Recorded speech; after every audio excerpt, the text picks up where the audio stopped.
Institute, na cidade de Troy, estado de Nova York, nos Estados Unidos. Naquele período eu fui bolsista do CNPq, depois posso comentar como foi essa experiência, e uma segunda também experiência que posso comentar com mais detalhes foi no meu pós-doutorado na Universidade Simon Fraser, em Vancouver, no Canadá.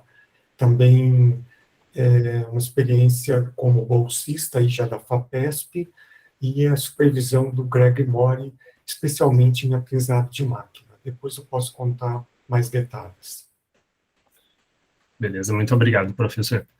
O Rafael Werneck, por favor, se puder.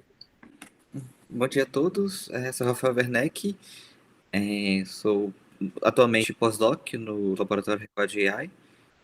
Eu fiz graduação em Minas Gerais, na Universidade Federal de Juiz de Fora, em Ciência da Computação, e vim para a Unicamp para o mestrado e doutorado também.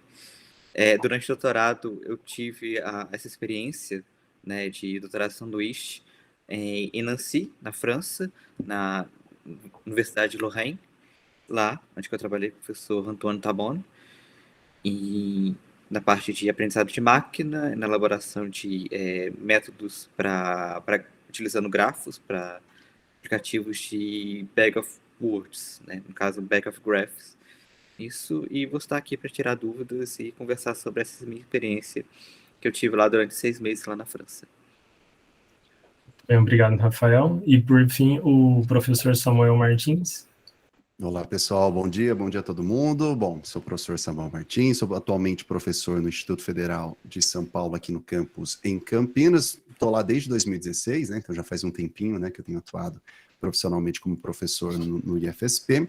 Fiz graduação em Ciência da Computação na USP em São Carlos, passei por um mestrado no IC em Machine Learning, né, análise de imagens, e na sequência eu fiz um doutorado em cotutela, né, uma dupla titulação, onde eu trabalhei parte na Unicamp, no Instituto de Computação, e parte na University of Groningen, na Holanda. Morei, então, 2 meses na Itália, depois eu passei 10 a 11 meses na Holanda, então eu tive essa experiência de 1 ano durante o meu doutorado, essa experiência internacional.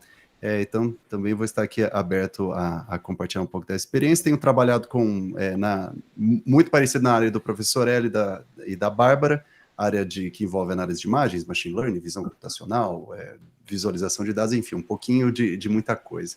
Eu vou estar aqui aberto para tirar dúvidas e expor um pouquinho dessa minha experiência. Muito obrigado, Samuel.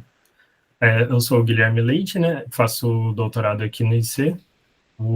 Durante a graduação eu participei do programa Ciências Sem Fronteiras na Universidade de York, em Toronto, no Canadá, e eu vou estar mediando essa mesa aqui com os nossos convidados, tá? Eu vou parar de compartilhar agora para eu poder olhar para vocês, enquanto Guilherme, a gente conversa. Faltou o Wesley, Guilherme.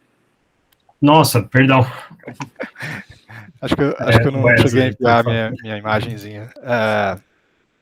Bom dia a todos, eu sou o Wesley. Eu sou pesquisador aqui da Universidade do Colorado, em Denver, atualmente. Eu graduei na UFJF, em Juiz de Fora. Foi em 2015. Fiz mestrado em matemática lá. Então, eu graduei em computação, fiz mestrado em matemática lá mesmo. Depois eu fui para o LNCC, em Petrópolis. E aí minha experiência fora do Brasil começou na França. Eu fiz um doutorado sanduíche lá, 1 ano na França. Foi interessante que tive colaborações no Chile também. Eu passei 1 ano no Chile durante um mês no Chile durante o doutorado também. E depois eu voltei para o Brasil, passei um tempo de pós-doc em Juiz de Fora de novo, e agora, desde 2021, no início do ano, eu comecei a trabalhar remotamente de Juiz de Fora mesmo, para aqui, para a Universidade de Denver, e assim que a pandemia deu uma liberada um pouco, eu vim para cá e comecei a trabalhar presencial. Aí eu estou trabalhando até hoje aqui. Beleza, muito obrigado, Wesley. Você tem bastante experiência com vários locais aí, né? Vai ser bem produtiva a conversa. Muito bem, a gente vai passar então para o primeiro bloco. Nesse primeiro bloco eu vou fazer 2 perguntas, levantar 2 tópicos, né? E cada membro da mesa tem 2 minutos para comentar, ok? O primeiro tópico, então, né, eu decidi começar pelo começo, que é a escolha do local de destino, né? Uma vez que a gente escolhe e chega no local, não tem como a gente ficar trocando, né? Acaba sendo uma escolha final, então, o que você acaba fazendo sem ter um contato direto com o que você está escolhendo. Porém, eu argumento que essa escolha não precisa ser às cegas. Então, vou pedir para cada membro da mesa fazer uma breve discussão sobre a escolha do local de destino, mas não somente sobre a geografia. Eu também peço que vocês discorram sobre os comos e os porquês de escolher um certo laboratório, um orientador ou uma orientadora, ok? Vou começar na mesma ordem, se vocês não se importarem, tá? Será o Alexandro, Bárbara, Hélio, Rafael, Samuel e Wesley. Tudo bem? Tudo bem. Alexandre, pode começar, por favor. Então, só um pouco de contexto, eu sou orientando do professor Zanoni Dias, e o professor Zanoni Dias, ele tem colaboração já de muitos anos, já teve projeto até da CAPES Coffee Club, com o pessoal aqui da Universidade de Nantes, com o meu supervisor aqui, que é o Guillaume Fertin, e a minha supervisora, que é a Geraldine, e a escolha do local partiu muito disso, das colaborações, porque a minha área de pesquisa, que é em rearranjo de genomas, não tem muitos pesquisadores ao redor do mundo que trabalham com isso, né? É um tópico de teoria, normalmente isso é muito limitado, a quantidade de pessoas que trabalham. E eu fiquei entre 3 escolhas de cidades, as 3 cidades eram aqui da França mesmo, e pelas conversas que eu tive com os supervisores, a gente escolheu mandar a proposta considerando a Universidade de Nantes aqui para trabalhar com o professor Guillaume Fertin. E já teve outros alunos do próprio IC que fizeram doutorado de sanduíche aqui. A Carla Lindsmayer, que é professora hoje na UFABC, o André, que é pós-doc, e o Clairton, que é doutorando do IC. Muito obrigado, Alexandre. Bárbara, se você puder comentar sobre a sua escolha, por favor. A Bárbara está com problema de conexões, né? Eu vou passar para o Hélio e depois eu volto na Bárbara, se você não se importar, professor. De modo algum. Quando eu terminei o mestrado, que inclusive foi na Faculdade de Engenharia Elétrica e de Computação, a FEEC, o meu orientador de mestrado, naquele período, tinha algumas opções, né, para eu escolher, por exemplo, já que eu tinha interesse em fazer o doutorado pleno, ou seja, totalmente fora, não um doutorado sanduíche. E naquela ocasião, ele indicou alguns nomes, e o primeiro, na verdade, que, buscando mais informações, me deixou interessado, foi nessa universidade RPI, como é conhecida, né, o Rensselaer Polytechnic Institute. O que pesou, eu acho, na decisão, e acredito que tenha que ser importante quando a gente faz uma escolha, né, de local, a qualidade da universidade, a experiência do orientador, se o grupo de pesquisa vai além do próprio orientador, isso também levei muito em conta e fiquei bastante satisfeito com as buscas naquele período. Eu também levei em conta os aspectos financeiros, então eu sabia que eu recebi bolsa do CNPq, que não mudou muito do que é hoje, então eu fiz uma escolha por um local relativamente pequeno. Troy é uma cidade de 50 mil habitantes, se manteve constante ao longo do tempo, então pesei muito o custo de vida com algo que a universidade poderia oferecer. A cidade sendo pequena, vivia em função da própria universidade. E algo que talvez seja uma dica também por exemplo, o aspecto da língua, que para mim foi importante. Eu escolhi Estados Unidos por causa da língua. Poderia ter escolhido Canadá, Canadá, Austrália, Reino Unido, mas isso pesou bastante. E clima, para quem acha isso importante, para mim não foi, eu cheguei com menos 32 graus de temperatura. Certinho, muito obrigado, professor. Bárbara, se você puder falar, né, que você tinha caído na hora, aí se puder comentar. Agora acho que voltou. Bom, eu vou dar um spoiler aqui. Eu e Samuel somos do mesmo laboratório, fomos, né? Tivemos o mesmo orientador, então a gente teve experiências bem parecidas. Então, eu vou deixar minhas experiências, tanto do mestrado e tanto do doutorado, um pouco para depois, e vou falar um pouco das experiências que eu tive na iniciação científica. Daí eu deixo a palavra para o Samuca aí, acho que eu devo poder falar melhor sobre as experiências que ele teve, mas né, nós tivemos o mesmo professor, inclusive, fora. Quando eu fiz meu mestrado e fiquei 6 meses fora, tive o mesmo professor e é para onde eu vou de novo agora no doutorado. Bom, mas em relação à iniciação científica, eu fui bolsista FAPESP de iniciação científica.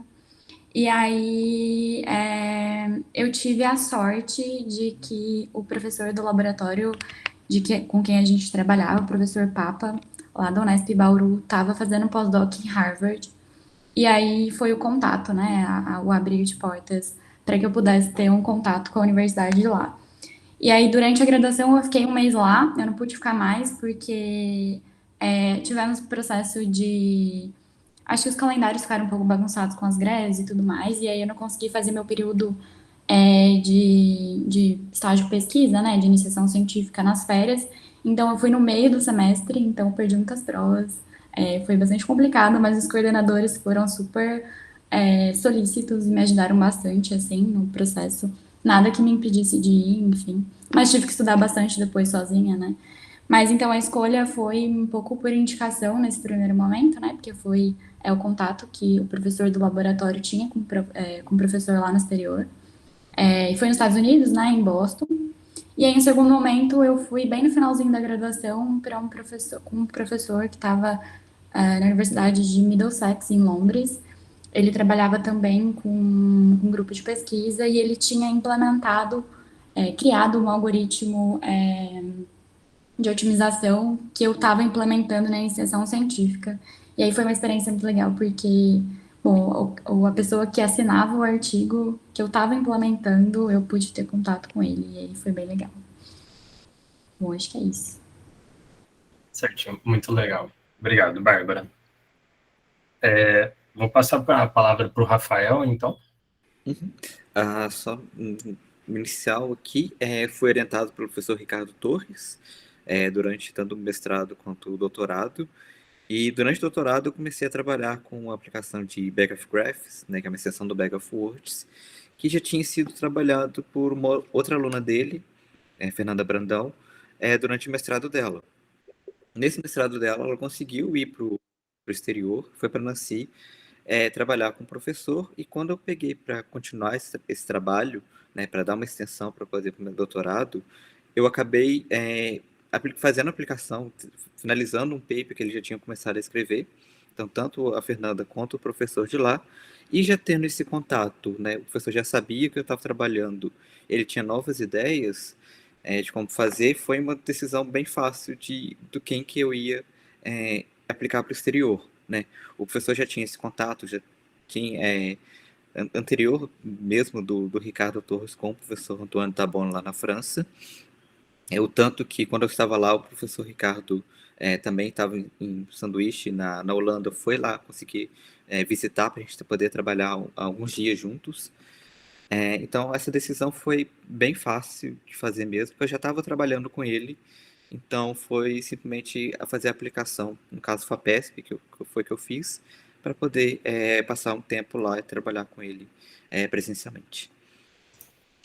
Beleza, obrigado, Rafael. O professor Samuel, se puder falar. Vamos lá, tentar rapidamente resumir que a minha trajetória ela diverge um pouquinho da de vocês, muito pelo fato do financiamento. O que acontece? Sempre foi um grande sonho da minha vida morar fora. Então, sempre tive essa vontade. E na época de graduação, não existia ainda o Ciências Sem Fronteiras na minha época, um estudante quebrado não tinha dinheiro para ir para fora, ter essa oportunidade. Mas sempre foi uma grande vontade, então eu estou com a minha esposa há 10 anos, então desde quando no dia 1 eu falava, olha, eu tenho vontade de ir embora e tal. E foi indo, eu fiz o mestrado, não tive a oportunidade dentro do mestrado de fazer um sanduíche, mas no doutorado começou a aparecer isso. Mas no começo do meu doutorado não estava, as coisas não estavam dando muito certo no primeiro ano, foi que apareceu o concurso do Instituto Federal, prestei sem me preparar e acabei entrando. virei professor e aí eu comecei a fazer o doutorado em paralelo. Aí foi uma loucura, porque é muito difícil, a carga de trabalho era muito, me demandava muito, mas aí eu consegui um afastamento dentro do Instituto Federal, tinha os programas de capacitação de docente que permitia você ficar afastado, recebendo o teu salário, né? Então eu tinha ônus, então eu receberia meu salário para terminar meu doutorado, consegui um afastamento de 3 anos, e daí depois de um tempo que eu já estava lá, né, depois de um ano que eu estava lá, consegui esse afastamento para terminar o doutorado no camp. Daí o meu trabalho foi de detecção de anomalias em imagens de ressonância magnética, né, em análise de imagens médicas, e o meu orientador, o professor Alexandre Falcão, ele já estava numa vertente de começar a colocar muita coisa de visualização junto com o machine learning, e eu entrei nessa estratégia, e daí o contato natural foi uma colaboração que ele tinha com o professor Alex Teleia lá na Holanda. Ele já tinha um aluno com dupla titulação, que foi o Paulo Halber, uma colaboração de sucesso, e daí eu, a Bárbara, começamos a trabalhar nessa linha, e daí as coisas foram progredindo. Eu tentei financiamento de CAPES, de CNPq para uma bolsa para ficar um ano fora, não consegui, e no final das contas eu decidi com o dinheiro próprio. Então aí eu falei, é um sonho da minha vida, então eu vou com dinheiro próprio, e dependia totalmente da oscilação do câmbio. Então foi um risco. E na época o euro estava em torno de 4,60, 10 centavos para baixo, 10 centavos para cima. Foi eu e minha mulher, decidimos, não tínhamos filhos na época, decidimos ir para lá. Foi daí que o professor Alex falou, olha, ao invés de você fazer um sanduíche, eu quero que você venha aqui para ser um aluno de dupla titulação. Então, imagina que ele até se sentiu um pouco honrado eu ir por dinheiro próprio, né? Porque não é uma situação, tive esse privilégio, né, da minha carreira de possibilitar isso. E eu foi eu e minha esposa largou o trabalho aqui em Campinas, nós moramos um tempinho na Itália, depois fomos direto para a Holanda, e foi uma experiência muito gratificante, tanto profissionalmente quanto pessoalmente. Eu vou ter oportunidade ainda para falar sobre isso, e o capítulo final foi que saímos correndo de lá na época da pandemia, porque eu ficaria 1 ano e meio, eu ficaria até o meio de 2020, a Itália deu lockdown na segunda-feira, nem sabia o que era lockdown. Aí eu falei, olha, eu já estou sentindo o euro oscilando, já subiu 30 centavos, aí a gente dependia do real, e eu tinha que voltar para o Instituto no meio do ano, e eu falei, meu Deus, vai cair nossa renda, pois a Itália fechou na segunda, a gente vai embora no sábado. Foram poucos dias, uma loucura, e as coisas tudo fechando, no final deu tudo certo, eu terminei meu doutorado no Brasil, né, defendi na Holanda, mas essa foi um resumo dessa trajetória que eu tive, né, de experiência lá fora, que foi muito bom, muito gratificante. Quero voltar, inclusive. Muito bom. Obrigado, professor Samuel. Vou passar a palavra para o Wesley. Então, a minha experiência de escolha de local foi um pouco também do que a maioria das pessoas aqui está acostumada, né? Eu estava num grupo em Petrópolis que tinha conexões com a cidade, com o Instituto INRIA lá de Nice, da França. E aí eu cheguei até a visitar o local 1 ano antes de eu ir. Eu tive a oportunidade de uma reunião de grupo lá. Primeira viagem no exterior, estava super animado. E o local lá é fantástico também, muito, muito bom. Mas eu fui principalmente por causa da conexão. Então, como tinha essa conexão, esse grupo que trabalhava junto, eu fui para trabalhar com uma professora lá que entendia mais do problema de propagação de ondas, que era um dos focos um dos problemas que eu estudava no meu doutorado. A viagem que eu fiz também fiz 2 viagens, uma delas foi por 1 mês no Chile, também foi por conta de colaborações, então foi totalmente dentro de um grupo de pesquisa. E aí depois eu voltei para Juiz de Fora e fiquei de pós-doc lá. Aí eu já fui para Juiz de Fora já sabendo que eu queria dar algum salto fora de novo. Mas como eu estava estava namorando na época, e com a minha atual esposa, e ela queria passar um tempo para crescer um pouco na carreira dela. E aí eu passei um tempo, achei uma oportunidade para a gente ficar junto lá em Juiz de Fora. E a gente ficou 1 ano e meio lá, e depois de 1 ano eu deixei claro para o meu chefe lá, falei, olha, eu estou usando esse trabalho aqui como um meio termo, eu não vou te deixar na mão em momento nenhum, mas eu vou começar, de certo ponto, a olhar oportunidades fora. Aí ele, tudo bem. E aí eu comecei, depois de um ano e meio, comecei a olhar oportunidades fora e tentei pós-docs em vários locais e tal. E aí eu vi uma oportunidade numa lista de e-mails lá que era aqui para Denver. E aí a escolha de local novamente não foi devido ao local em si, mas nesse caso devido ao assunto, que o assunto era muito interessante para mim. E aí eu entrei em contato com ele, com esse professor, e acabou que deu certo.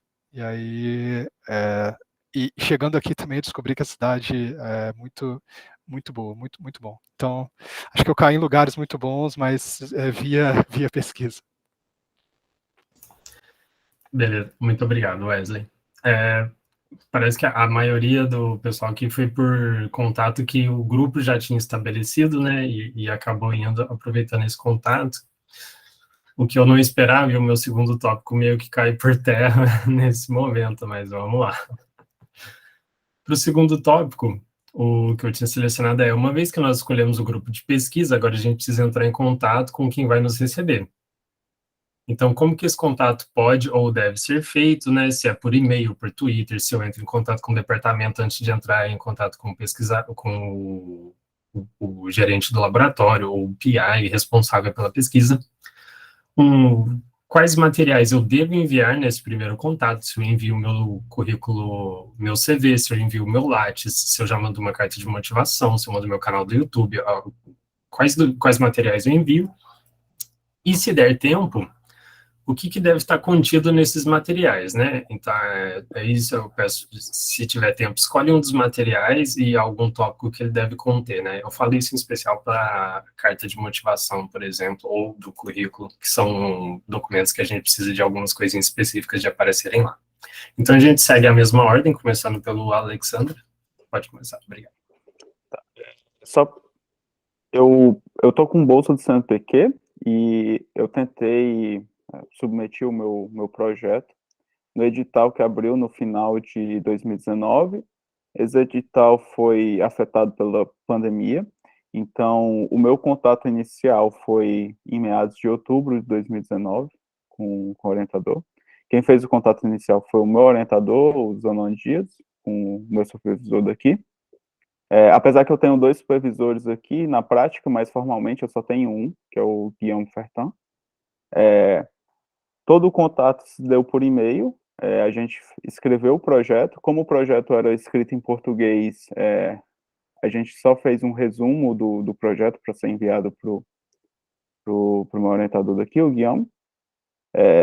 Ele viu o meu currículo, viu as publicações que eu já tinha no meu mestrado, no meu doutorado, ele aceitou, a gente teve uma conversa rápida sobre perspectiva do que seria feito, até porque o edital do CNPq é super concorrido.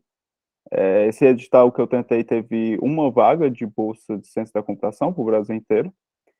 Eu não tinha bolsa FAPESP, então eu não estava não era muito esperançoso sobre conseguir fazer o intercâmbio, dado que eu não tinha conseguido FAPESP.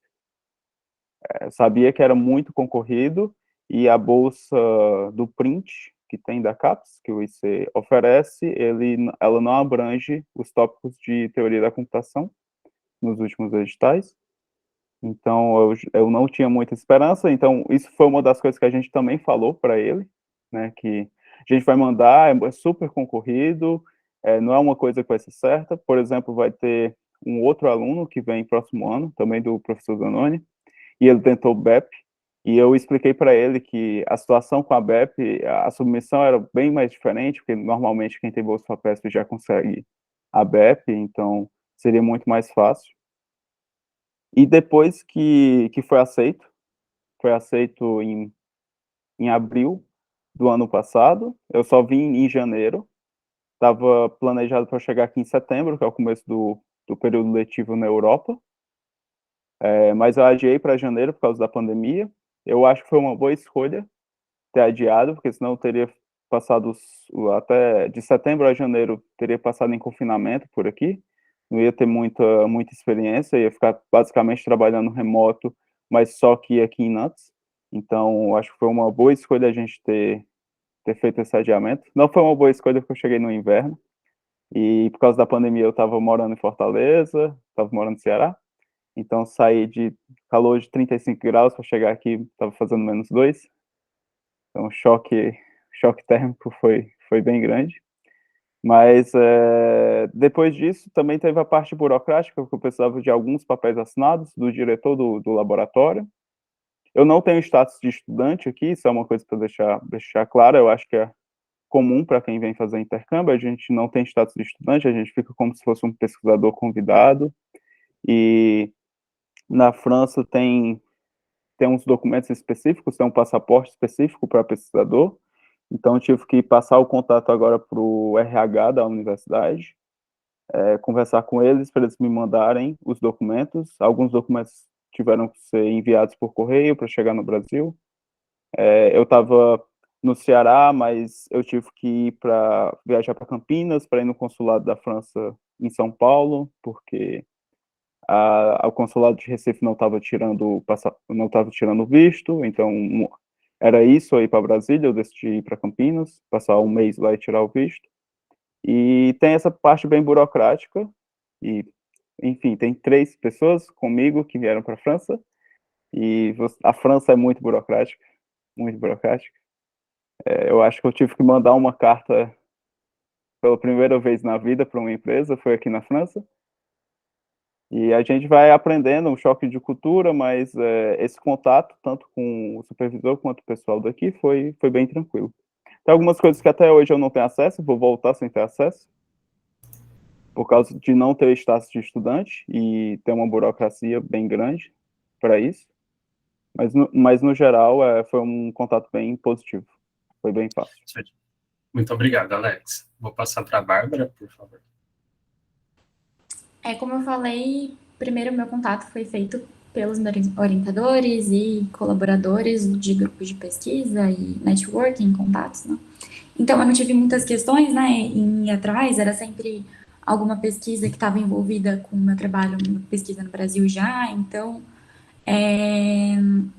nas 2 primeiras experiências, né, tanto para os Estados Unidos e para Londres, eu não conhecia o professor envolvido, né, que ia me receber lá, mas eu conhecia o meu orientador, né, que já tinha contato, e no primeiro caso, o professor Papa estava lá também para fazer esse intermédio quando eu cheguei, né. E em relação à Holanda, né, que foi o meu mestrado e vai ser o doutorado, eu já conheci o professor do Brasil, porque ele vinha aqui para o Brasil, a gente tinha contato mais próximo com ele, então todo esse processo foi muito facilitado, porque a gente, de fato, tinha um contato mais próximo. Em relação ao processo burocrático, né, eu não precisei escrever carta de apresentação e coisas assim, porque eu tive FAPESP em todos os casos, mas eu tive que lidar com burocracias restritas ao processo de submissão BEP para a FAPESP. Geralmente são cartas avaliando, falando sobre a instituição no exterior, falando sobre o professor, tem que submeter o projeto, né? Tem o processo de pedir todos os documentos que a gente precisa para o professor de lá, e acho que essa é a tarefa um pouco mais desafiadora nesse sentido, porque o tempo de lá, às vezes, é diferente do tempo daqui, né? As coisas acontecem, as burocracias não acontecem da mesma forma que acontecem para a gente aqui, lá, né? Em vários lugares que eu pude perceber isso. Então, acho que esse é um ponto sensível no sentido de se organizar, conversar antes, explicar tudo que a gente vai precisar, todos os documentos que a gente vai precisar da universidade lá, para o processo seletivo ou pedido de bolsa que a gente estiver fazendo, né? Mas acho que é basicamente isso. Obrigado, Bárbara. Passar para o professor Hélio, por favor. Ok, bom, o meu primeiro contato para verificar o interesse do meu orientador foi feito por mim mesmo, com cópia para o meu orientador de mestrado, e esse contato foi totalmente por e-mail. Eu acho que uma dica importante é sempre utilizar e-mail institucional, sem anexos, por exemplo, currículo, histórico, qualquer tipo de informação que eventualmente você queira compartilhar, é mais interessante escrever só o texto e deixar links em alguma página em que, conforme a demanda, esse professor interessado verifica. Por que isso? Porque anexo pode ser uma fonte de spam, então muitos arquivos desse tipo, e-mails desse tipo não são nem lidos, e são pessoas que normalmente são bastante ocupadas, que a chance de nem ler e-mail é alta. Uma vez que eu tive essa aceitação, aí eu comecei a parte mais burocrática. Com a carta de aceite, eu pude solicitar a bolsa do CNPq. Isso também é um processo bastante complicado, porque chega um ponto em que depende de um documento do outro. Então, por exemplo, para quem já tirou um visto F1 dos Estados Unidos, por exemplo, eu precisava de uma carta deles confirmando a aceitação e, por outro lado, eu precisava da carta do CNPq confirmando que eu teria os recursos financeiros. Aliás, essa parte dos recursos financeiros é bastante importante de deixar claro, dizendo que você ter uma bolsa que é suficiente para se manter do ponto de vista de moradia, se tiver tuitions, despesas da universidade, você que é responsável pelo pagamento e etc. Bom, aí depois começa o trâmite de visto, que também eu posso comentar aqui um pouco depois, mas sempre tem algumas burocracias interessantes que podem travar o processo, mais por essa questão de que um fica na dependência do outro, né? Então, tem alguns documentos que o consulado pede, mas você não consegue obter, porque você tem que comprovar esses recursos financeiros, mas em algum momento isso se desenrola e você consegue resolver a burocracia, né? Mas, basicamente, o contato foi todo por e-mail, online, sem muita dificuldade. O contato em si foi bem simples. Perfeito, muito obrigado, professor. Passar a palavra para o Rafael. Então, historinha, né? Antes de eu, né, quando eu entrei no doutorado e tal, eu tinha essa ideia de ir para o exterior, e durante o doutorado surgiu, acho que foi uma bolsa do próprio IC, de 1 ano para um aluno, sei lá. Nessa inscrição teve 4 alunos só, que eu acho que fizeram, que eram de 2 professores. Aí você decidiu, beleza, vai dar meio ano para um, meio ano para outro, para poder conseguir enviar o máximo de gente para ir. E durante esse tempo eu já estava escrevendo um projeto FAPESP e tal, Aí o professor falou, como você já está com um projeto FAPESP adiantado e tal, vamos tentar você pegar o BEP e deixar o outro aluno seguir com essa outra bolsa aqui para ele conseguir. Né? Então eu fiz o projeto FAPESP, acabou ficando um tempinho a mais e consegui mandar o BEP também, né, que é a bolsa da FAPESP para pesquisa no exterior. Uma das coisas que eu fiz durante o BEP assim, foi tentar dar uma adiantada em relatório para poder mostrar os meus resultados, para poder ter uma facilidade maior de poder pegar esse BEP. Além dos obrigatórios do BEP, né, de ter o contato com o professor, ter o projeto escrito lá para ser aceito pelo BEP e tal, que são os documentos padrões para isso. Para entrar em contato com o professor, né, assim, por mais que já tenha essa ideia, já trabalhava com ele e tal, o orientador já tinha esse contato, sempre importante lá perguntar, assim, né, conversar com o orientador e perguntar para o possível orientador de fora, se ele aceita o negócio, propor qual que vai ser o seu projeto para trabalhar com ele, né. Nisso você já mostra que já conhece o que ele está trabalhando, que é bastante importante, né? Se ele tem espaço para poder te receber, então isso é sempre importante. Assim, acredito que e-mail é o melhor caminho mesmo, mas se o professor for muito ativo no Twitter, você pode já dar uma iniciada na conversa com ele e depois mandar um e-mail já bem, né, certinho e tal, bem institucional para isso mesmo, para poder já abrir esse caminho, né? Então, e Beleza. sobre documentação, é esse problema que o pessoal falou mesmo. Para conseguir visto da França, né, que foi ou mesmo essas coisas, sim, tinha que receber um documento de fora, né? No caso, foi uma carta bem específica mesmo, que tinha que estar todo assinado e tal. Vim todo esse tempo para poder fazer o pedido de visto e tal, mas para poder os documentos assim são os padrões de BEP e tal, e sim, tem todo esse trabalho para poder receber os documentos, mas é sempre possível trabalhar com isso, e os seus orientadores vão estar aqui, né, tanto de lá quanto daqui, vão te ajudar nessa discussão para poder conseguir todos, se você conseguir fazer o seu ter sua experiência de intercâmbio. Certinho, Rafael, muito obrigado. Vou passar para o Samuel, professor. Bom, vamos lá. Da minha parte foi até, da minha e da Bárbara, né, foi um pouquinho mais facilitado, porque o contato veio do próprio professor Falcão, né? No meu caso, eu tinha acabado de me afastar pegar o meu afastamento para trabalhar, né? Eu tinha participado de um CIBGRAP com o professor Falcão, e dado, nitidamente, eu já tinha deixado claro esse meu desejo de ir para fora, e o Falcão, num dia, né, o Leeds, ele tem a sala dos professores e a sala dos alunos, né, e um dia ele bateu lá, o Falcão, Samuel, vem cá, na sala de reunião. Eu falei, pronto, lá vem bronca, né. Aí ele tinha acabado de conversar com o professor Alexandre Teleia, que, olha, o Teleia falou, olha, nós temos algumas vagas aqui, Falcão, e dado a colaboração com o êxito, né, que eles tiveram juntos com o aluno Paulo Halber, o próprio Teleia abriu possibilidade de colaborações. Aí o Falcão, olha, eu tenho um aluno aqui que está começando a trabalhar com isso, eu acho que pode dar bom, um menino dedicado. Então ele fez essa ponte muito bem feita. E eu acho que eu consegui, depois troquei alguns e-mails, né, com cópias de todos os orientadores, e teve 2 momentos que eu acho que foram cruciais para fechar mesmo, estabelecer esse contato. Um foi um próprio trabalho que eu tive, um artigo que a gente trabalhou junto, então eu fiquei com o professor Alex por umas 2 horas no Skype, a gente trabalhando num artigo, né, já tinha trazido os resultados, e outro que na visita dele, eu levei ele para o bar. Então, eu acho que tudo isso contribui para um bom relacionamento, mas essa foi a trajetória, e depois veio o convite, né, da parte dele, dessa dupla titulação.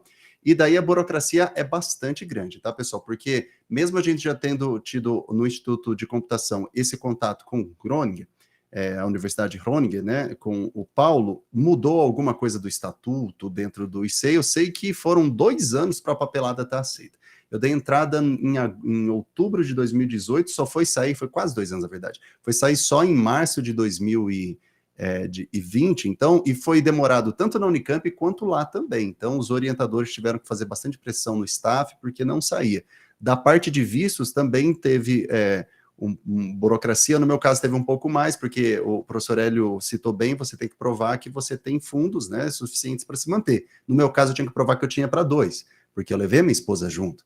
Então, aí o meu salário, eu tive uma carta do Instituto Federal, veio o meu salário e eu coloquei que o salário bruto era o que eu tinha, porque para ter uma gordura a mais, com medo deles reprovarem meu visto. Deu tudo certo no final das contas, mas eu ainda tive esse sufoco um pouquinho mais. Mas no caso da Holanda é muito mais facilitado, imagino eu, do que dos Estados Unidos, por exemplo, né? Mas essa foi a trajetória da parte de contato e documentação, e para quem quer dupla titulação, faça a coisa com muita antecedência, porque pode demorar muito. Na Unicamp tem que passar por umas 5 e 6 instâncias, e lá na Universidade de Destino provavelmente também. Então, faça com muita antecedência, senão não dá tempo. Perfeito, muito obrigado, professor. Agora o Wesley, por favor. No meu caso, eu tinha tanto eu tinha no doutorado uma bolsa de um projeto que era da instalação do supercomputador lá, resultaram 2 bolsas. Lá em Petrópolis, né? E aí uma das bolsas eu consegui, eu entrei nela, né? E como era bolsa de projeto, eu não cheguei a entrar na burocracia do CNPq ou CAPES para fazer intercâmbio exterior. Então, inclusive, quando eu fui para a primeira... Então, essa burocracia de bolsa eu não tive. Quando eu fui com a minha bolsa e eles me deram uma ajuda, um auxílio lá do INRIA da França.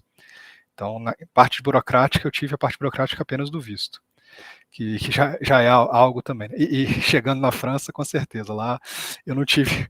Eu pedi o auxílio de saúde lá deles, e aí eu saí de lá sem ver o papelzinho do auxílio de saúde.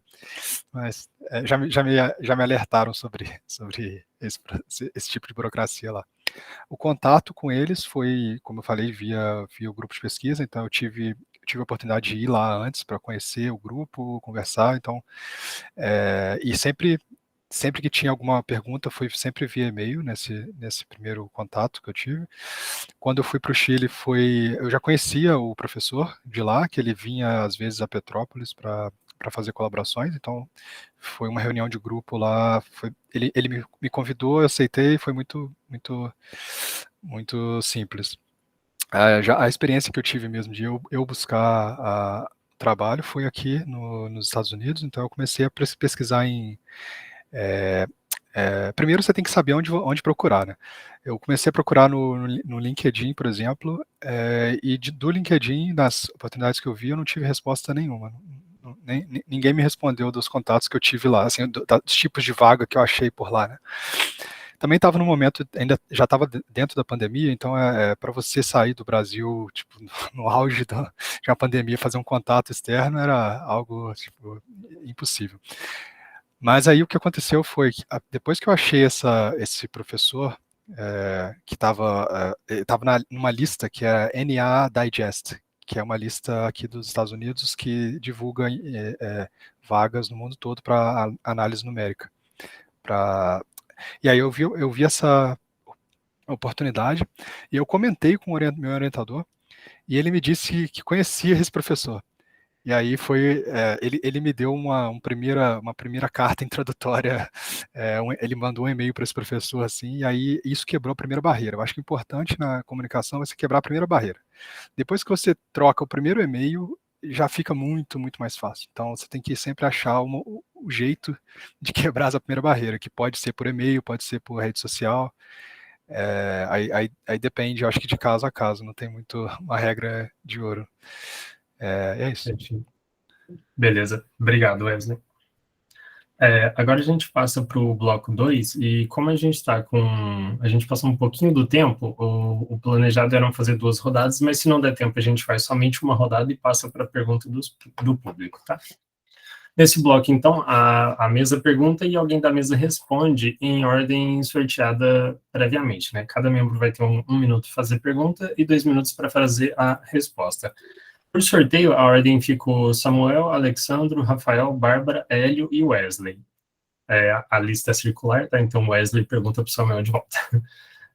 Professor Samuel, se o senhor puder começar com a sua pergunta, por favor. Eu pergunto para quem? Tem alguém? Para o Alexandro. Alexandro, que está na França, né, Alexandro? Eu queria perguntar para você que saiu do Nordeste, bom, você já falou um primeiro choque cultural que foi o clima, e de fato né? Além disso, eu queria ver, na tua opinião, o que você vê de prós e contras quando você compara a cultura e a sociedade que você está vivendo hoje com a brasileira? Então, para mim já foi um pouco de choque de cultura quando eu fui para São Paulo. E quando eu vim para cá, o primeiro choque foi que eu cheguei em janeiro e o semestre começa em setembro, então tem que ver as pessoas falando com a maior normalidade que o ano começa em setembro, e como se a gente fosse estranho que começa em janeiro. A outra coisa, tem isso do clima, mas tem muitas vantagens em relação a transporte público, a segurança, apesar que Nantes é uma das cidades que é menos segura na Europa, mas, em comparação ao Brasil, é bem mais seguro. E, assim, aqui tem problemas também. Foi muito difícil conseguir aluguel, a moradia. Eu estava num hotel da universidade, mas era temporário. Eu tive que ficar num apartamento que é colocação. Aqui na França eles têm um costume de fazer, mesmo sendo colocação, cada um tem o seu contrato específico, então você faz como se fosse um contrato independente das outras pessoas. É difícil, aqui tem poucos brasileiros, mas eu acho que isso é uma vantagem no sentido de que, por ter poucos brasileiros, quando você vê brasileiros, eles querem ter amizade, eles sempre vêm assim. Eu já conheci várias pessoas que eu estava falando português com outra, e ela chega a perguntar se é brasileiro, se é de onde, e começa a ter uma amizade. Eu viajei, por exemplo, a Lisboa ou para Paris, e lá, se você vê alguém falando português, tipo, é uma coisa comum, porque tem muito brasileiro. Em Lisboa, principalmente, você vai em todo lugar, tem um brasileiro. Então, isso é bom, porque a comunidade aqui brasileira é bem, assim, forte, unida, o pessoal faz eventos, tem associações de samba, de forró, tem associação de capoeira, e tem muitos franceses. A associação de forró, por exemplo, como eu sou nordestino, participo da associação de forró, e tem, eu acho que 50 pessoas e tem 3 brasileiros. Todos os outros são franceses que moraram no Brasil, e são franceses que moraram em Lisboa também, que tem muito essa cultura lá também, de forró em Lisboa. Isso eu achei bem interessante, porque a maioria das pessoas são francesas e elas sempre, assim, perguntam as coisas, têm interesse pela cultura, principalmente porque o que eles veem na televisão não é a cultura nordestina, o que eles veem é cultura São Paulo, carioca e mais do Sudeste, então tem isso também. E uma coisa que eu sinto muita falta, com certeza, da comida brasileira, apesar que a comida francesa é magnífica, mas a comida brasileira dá muita saudade que a gente não encontra aqui, né? Então isso é uma coisa Perfeito. que... Muito obrigado, Alexandro. Agora, se o Alexandro puder fazer uma pergunta para o Rafael, por favor. Pro Rafael, tá. Eu tinha planejado outra pergunta, porque na lista estava dizendo que eu ia fazer a pergunta para a Bárbara. Mas eu Perdão. vou fazer a pergunta para o Rafael, então. A pergunta que eu ia fazer, eu vou ter que reformular, porque era mais porque eu sei que a Bárbara fez tanto na graduação quanto no intercâmbio, né? Mas, enfim, Rafael, você ficou aqui, você sabe como é o modelo de doutorado na França, né? Que é o doutorado aqui, ele é como se fosse um trabalho mesmo, você tem direito a férias, você tem direito a salário e tudo mais.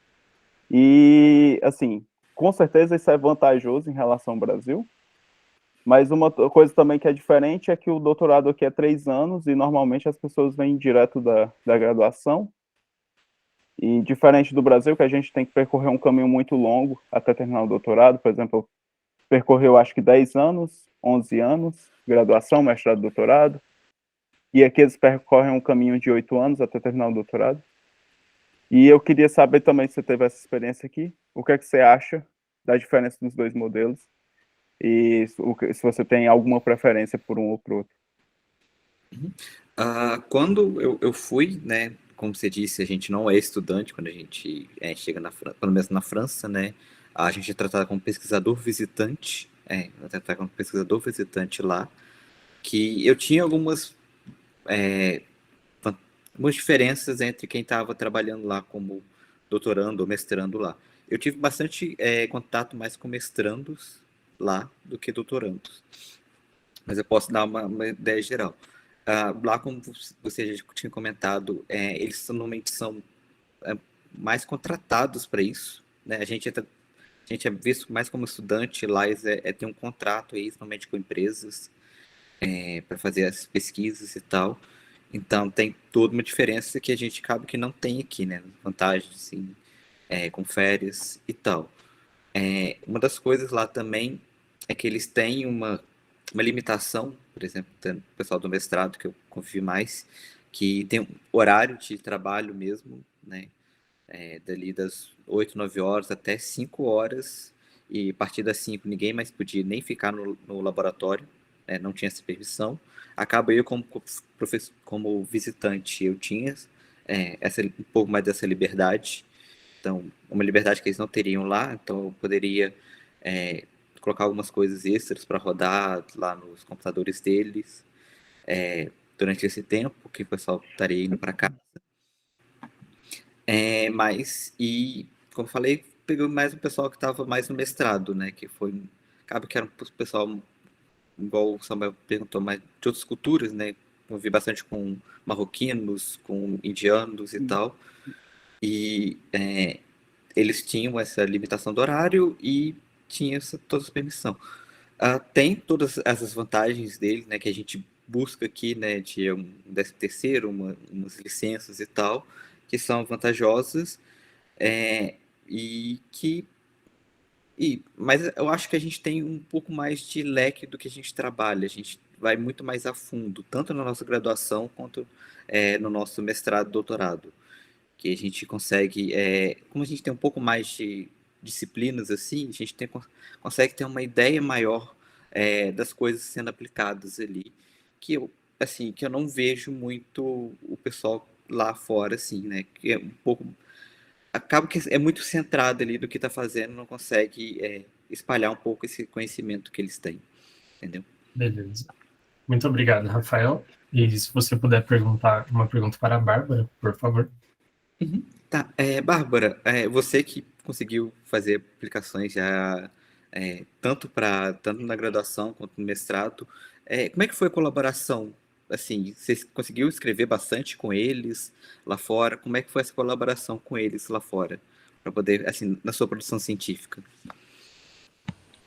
Acho que a experiência que eu tive na graduação foi um pouco diferente do que eu tive na pós, porque na graduação, acho que a gente, embora a gente esteja na iniciação, ainda é uma iniciação, então, assim, eu me sentia bastante tentando entender o que estava acontecendo, assim, em vários momentos, né? Meio perdida e tal. Então, acho que nesse primeiro momento foi bem importante, né, o vínculo com o professor, né, e essa ajuda entre, entre a comunicação, entre o contato, entre os trabalhos que a gente desenvolveu e tal. E aí, acho que senti uma maior independência, é claro, no mestrado, e as coisas fluíram um pouco diferente, assim, mas acho que na graduação a experiência foi um pouco mais agregadora no sentido de ter contato com a pesquisa, né? Assim, realmente esse primeiro contato, do que realmente no mestrado, que a gente sentou junto, escreveu artigo, fez muitos experimentos e tal. E eu fiquei só um mês, né? Assim, nas 2 vezes que eu fui, eu fiquei um mês só, até para não atrapalhar na graduação, né? Porque eu estava indo no meio do semestre. Então, foi realmente para ter um contato com o professor, né? Fortalecer o vínculo e ter a experiência internacional, assim.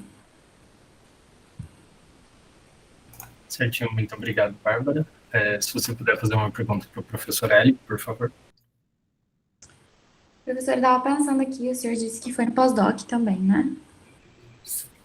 E eu queria saber, assim, do senhor, o que o senhor acha que a experiência agregou na carreira acadêmica do senhor, porque a gente está falando de vários perrengues aqui, várias complicações, tudo para ir, né? Mas e queria saber, assim, e o voltar, né? O voltar com a bagagem, o voltar com a experiência, como que foi para o senhor, assim? Bom, tendo ido como já professor no pós-doutorado, de fato facilitou bastante. Como docente numa universidade, eu acredito que pública ou privada, posso falar bem pelas federais, pelas estaduais aqui em São Paulo, a gente tem uma licença sabática a cada 7 anos. Então, na verdade, eu já realizei 2 pós-doutorados, um na UC Davis, Califórnia, e também em Vancouver, Simon Fraser, no Canadá. Então, esses contatos ficaram muito mais simples, embora eu acho que quando se está no nível de pós-doutorado, mesmo sendo docente, essa colaboração, eu acredito, bastante vantajosa para um supervisor no exterior, a ponto de tem que ter uma razão muito, né, clara, muito específica, de um supervisor não aceitar esse candidato, principalmente quando despesas estão sendo pagas aqui pelo Brasil. É claro que a bolsa pode ser do exterior, e aí há também um benefício por parte do grupo de destino, em que você vai desenvolver um projeto, contribuir, publicar, etc. Eu acho que todo mundo sai ganhando nesse nível, né, de estágio da carreira. Mas, do ponto de vista de formação, eu posso dizer que, para mim, essas 2 experiências foram essenciais, mesmo já tendo tido uma experiência no meu doutorado. Por quê? Eu aproveitei muito material de disciplinas que eu ministro até hoje, com um pouco do que eu aprendi fora, os contatos do ponto de vista, a rede social formada, os contatos com, imaginava que, por exemplo, seria mais com o supervisor, mas não, foi até em nível de aluno de graduação do próprio grupo. Então, conheci realmente várias pessoas nessa experiência e publicações em conjunto. Acho que todas surtiram algum tipo de benefício do ponto de vista de alavancar um tema que eu não tinha pensado, talvez não teria pensado se eu tivesse ficado no Brasil. Então, essa parte de rede social para publicação, eu acho que foi fundamental, né? Descobrir outras linhas de pesquisa. Perfeito. Muito obrigado, professor. Se o senhor puder fazer uma pergunta para o Wesley, por favor. Ok. O Wesley comentou sobre a experiência dele no Chile, na França e nos Estados Unidos agora. Em relação à experiência de doutorado sanduíche, que foi na França, né, Wesley, até aproveitando a pergunta da Bárbara, uma dificuldade que a gente percebe como docente e também indo, não foi o meu caso, mas indo, por exemplo, como um doutorando com bolsa sanduíche, uma dificuldade que normalmente ocorre é ir com um trabalho já iniciado, com uma expectativa que você tem aqui e também uma expectativa do supervisor da universidade destino. A gente já teve várias experiências assim ruins em que o aluno, por exemplo, vai com um propósito, mas no final o supervisor quer que ele desenvolva outro projeto. Então, como foi a sua experiência do ponto de vista de conciliar o tema daqui com o tema de lá do seu supervisor? Obrigado, Hélio.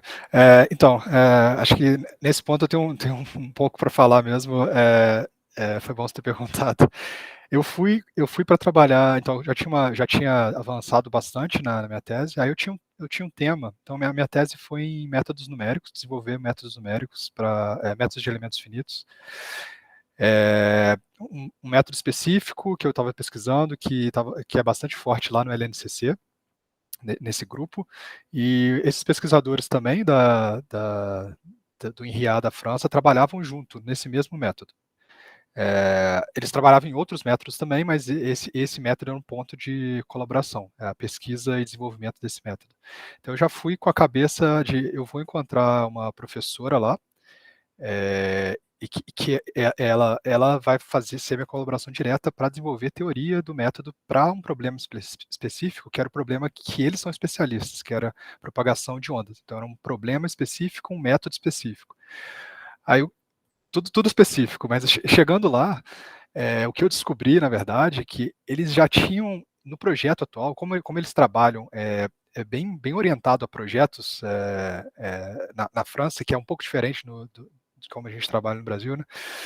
Então, as pessoas lá tinham pegado no projeto, os pesquisadores lá, que era para trabalhar com uma certa aplicação que era diferente da aplicação que eu estava trabalhando. Então, o modelo físico era diferente. Então, num primeiro momento, a maioria do grupo de lá estava trabalhando num modelo diferente do modelo que eu estava trabalhando. Então, o primeiro contato, as reuniões que a gente tinha lá, às vezes eu ficava falando e não tinha muito feedback em relação ao que eu estava fazendo. A professora que eu fui para trabalhar, ela se enrolou muito com atividades de ensino.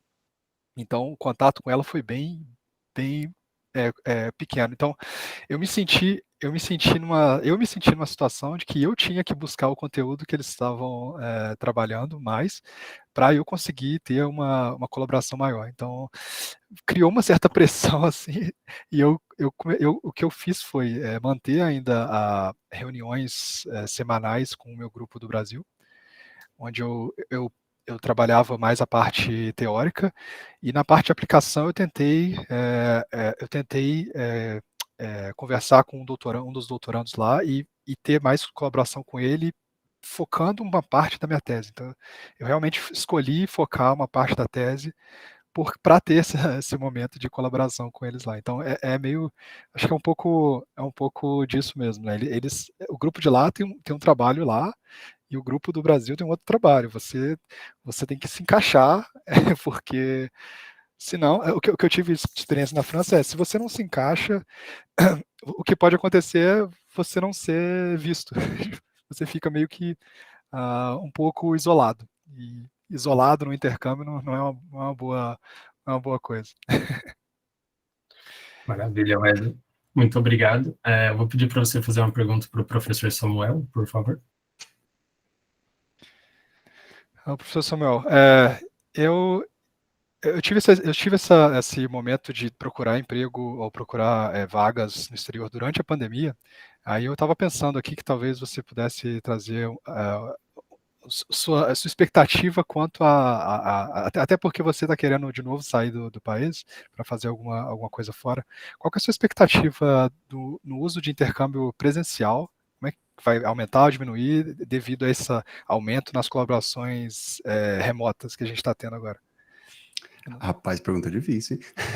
Olha, eu tendo a acreditar que vai continuar assim, viu? Porque por mais que a gente consiga resolver muita coisa no digital, a gente sabe que o contato pessoal é muito bom, mesmo que seja em parte, né? Então, eu tendo a acreditar que isso vai continuar, porque o grande lance do intercâmbio não é apenas a colaboração no trabalho. Eu acho que essa é a justificativa para você sair, né? É claro que você vai ter essa colaboração, ou espera-se que tenha, mas toda a carga cultural que você absorve, cultural tanto do dia a dia do país, né, quanto do próprio lugar que você vai trabalhar, é muito importante. Então, eu imagino que da parte acadêmica, isso tende a continuar com toda certeza. Eu não sei te dizer o impacto isso que teria, por exemplo, no currículo. Então, uma pessoa que nunca saiu do Brasil, né, e tem muitas publicações com colaboração, tem uma rede de contatos muito forte, né, fora, mas nunca teve essa oportunidade, eu acredito que essa pessoa perde um pouco dessa experiência com toda certeza, mas ao mesmo tempo, hoje a gente facilita que, com essas tecnologias, que essa perda não seja muito grande, a pessoa ganha por outro lado, né.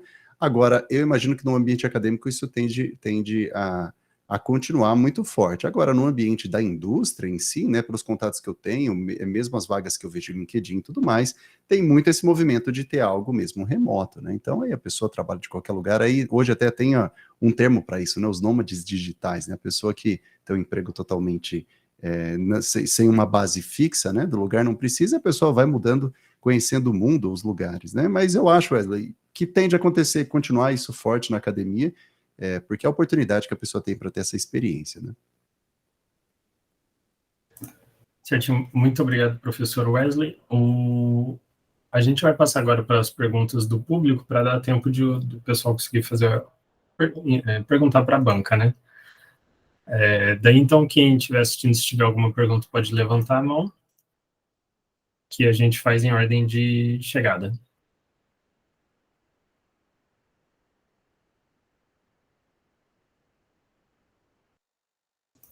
Ou não.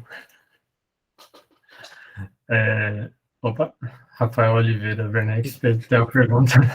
Deixa eu fazer então uma pergunta aqui extra, então. Pode ser para quem quiser responder, mas acho que um tanto que eu vivi também na França foi a língua. Como é que foi ir para uma língua que a gente não... Assim, o professor Hélio foi para... Eu gosto de falar inglês, mas o Samuel e o Alexandre e o Wesley que foram para lugares que não falam inglês normalmente. Como é que foi essa experiência desse novo lugar com essa nova língua? Eu posso continuar que o meu é rápido. Rodemorgen. O holandês é uma língua muito difícil, mas no caso da Holanda em específico, Rafael, por mais que a língua oficial seja o holandês, obviamente, é um país totalmente bilíngue, tá? 90% das pessoas, eu chuto aqui, que sejam bilíngues, até o segurança do estacionamento de bicicleta da estação de trem falava inglês. Então, tudo bem, isso nos grandes centros, né? E só uma coisa interessante, eu me formei na University of Groningen, né? Groningen é uma cidade ao norte, mas, na verdade, eu morei e trabalhei em Utrecht. Utrecht é uma cidade 20 minutos de trem de Amsterdã. O que aconteceu é que, quando eu fui aceito como aluno lá em Groningen, o professor Alexandre Teleia pegou uma posição na Utrecht University. Então, o acordo foi, o Samuel continua com a filiação lá na Universidade de Cima, lá em Groningen, só que ele vai morar aqui em Utrecht e vai trabalhar comigo. Tanto que eu não frequentei a universidade que eu sou formado. Mas lá em Utrecht, que é uma cidade de 250 mil habitantes, um centro, né, muito próximo de Amsterdã, era tudo em inglês, então eu me virava. Obviamente, embalagem, documento, é tudo em holandês. E holandês é uma língua muito difícil. É muito diferente, né, da nossa língua, né? Não tem base latina, né? Mas eu não tive problemas quanto a isso. Hoje em dia, pensando numa mudança de novo para a Holanda, por exemplo, com filhos, aí a coisa já tem que aprender holandês, não tem como. Mas eu não tive problemas com a língua por conta disso. Posso falar um pouco? A minha experiência na França é totalmente diferente. As pessoas aqui, mesmo quem sabe falar inglês, às vezes se recusa a falar inglês. Então, em órgãos públicos, eles não vão falar inglês, mesmo se eles souberem. Já fui recusado atendimento, que a pessoa falou inglês para mim, dizendo que eu não podia ser atendido em inglês, porque quando eu cheguei aqui eu não falava nada de francês. Agora eu falo o básico de francês, já consigo pelo menos ter uma conversa. Mas assim, o tempo é curto, porque a gente está continua no doutorado, a gente está fazendo pesquisa, a gente não tem o choque cultural, tem um choque de se mudar, então você não tem muito tempo para estudar a nova língua. Aprender uma língua não é uma coisa que você aprende da noite para o dia, o inglês mesmo a gente aprende porque a gente tem contato desde sempre, então é muito mais fácil aprender inglês, porque sempre, toda mídia que você vai assistir, você tem o contato em inglês, e francês é uma coisa que a gente não tem contato no Brasil. A gente tem algumas palavras que são na origem francesa, mas a gente não tem contato de assistir filmes franceses ou séries e esse tipo de coisa. Então, é bem difícil. E é difícil você morar sem saber a língua. Algumas coisas você tem que tentar entender. O escrito é bem mais fácil de entender do que o falado, porque a pronúncia no francês não tem nada a ver com espanhol ou português. O espanhol já é bem mais simples, a gente consegue entender espanhol, eles conseguem entender também a gente, mas a experiência com língua, sem saber a língua, viajar sem saber a língua, realmente é um pouco difícil. Eu queria continuar só falar sobre também a experiência da morar na França lá. Então, Nice, a região ali de Nice é diferente. Lá as pessoas querem te ajudar a falar o francês. Então, se você demonstra, pelo menos a experiência que eu tive lá em Nice, em regiões um pouco mais populosas lá, se você demonstra que você está tentando falar o francês, mas que você não sabe, as pessoas são bem solícitas. Então, eu tive a experiência, eu fui com essa mentalidade, né? Eu tenho que aprender. Eu fui falando um pouco de francês. Eu aprendi, fiz um curso de francês durante o meu doutorado. Fiz 1 ano. Mas, na verdade, você chega lá, você vê que você não sabe nada. Né?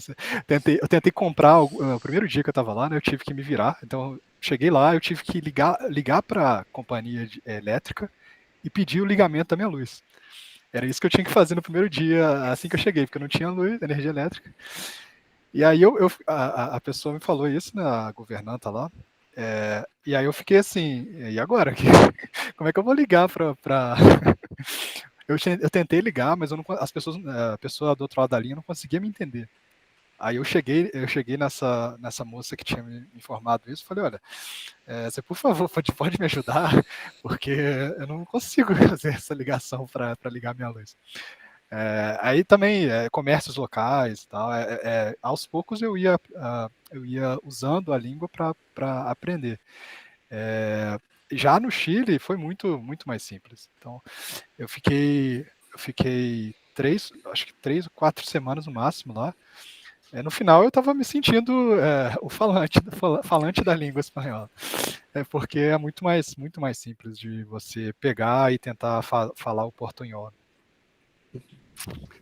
Guilherme, deixa eu só complementar nessa linha do Wesley uma história muito engraçada que aconteceu comigo na Holanda. É o seguinte, né? Ele vai nessa linha, por mais que fale inglês, a língua oficial é o holandês. O que aconteceu? Durante a pandemia, quando estourou e tudo mais, a gente veio correndo. Então, eu falei para vocês que eu mudei em 5 dias. Eu e minha esposa decidimos, eu avisei o meu orientador, ele falou, mas você tem certeza? Mas a gente nem sabe como isso vai evoluir. Eu falei, eu vou, porque era um risco muito grande meu, né? Por depender de reais.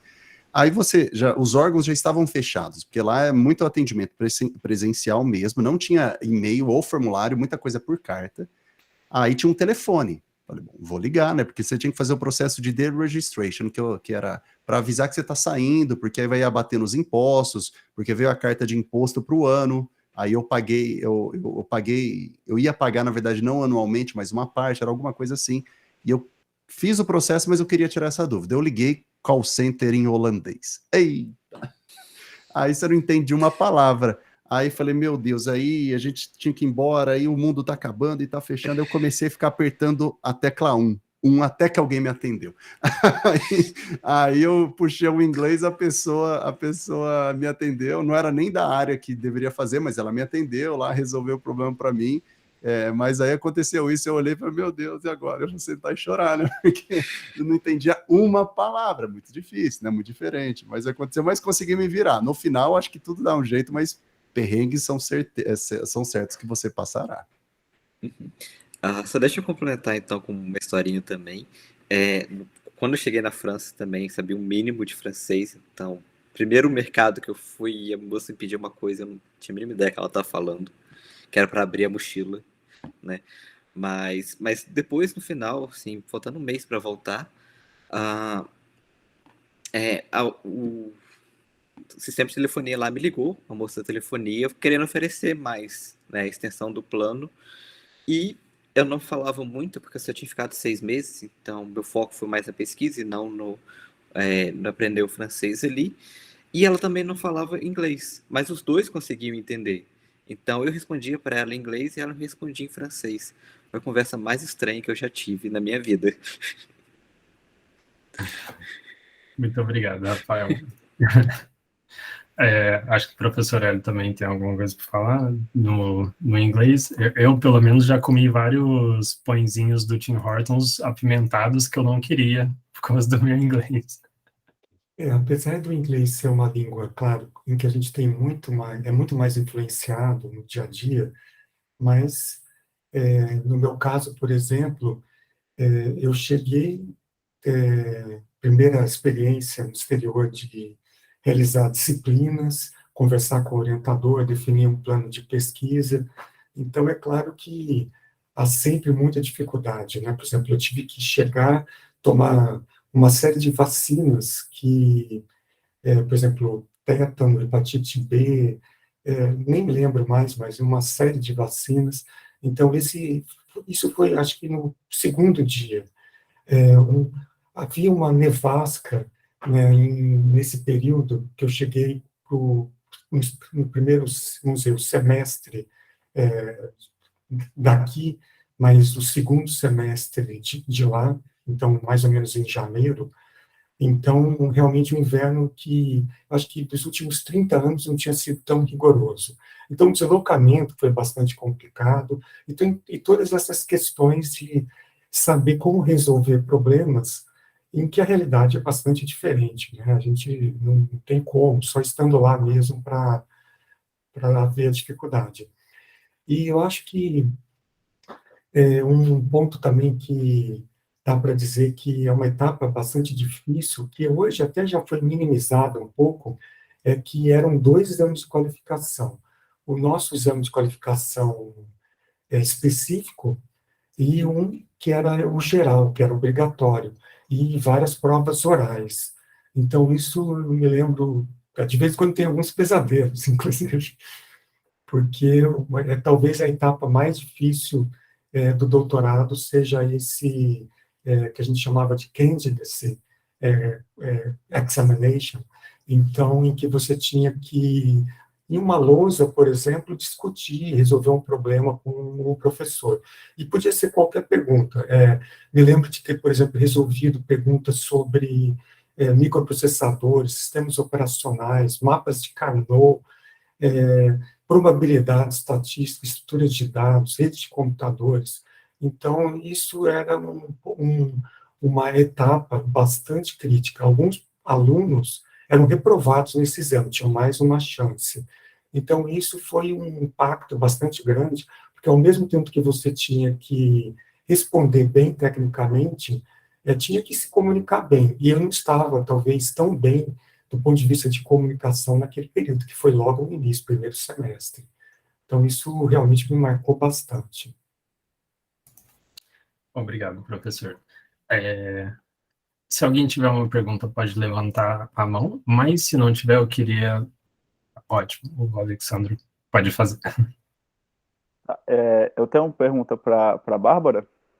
como ela é a única mulher da mesa, e a gente sabe que computação no Brasil, até também dá para ver aqui, a representatividade de mulheres não é alta. Eu queria saber como foi a sua experiência lá na Holanda, nessa questão.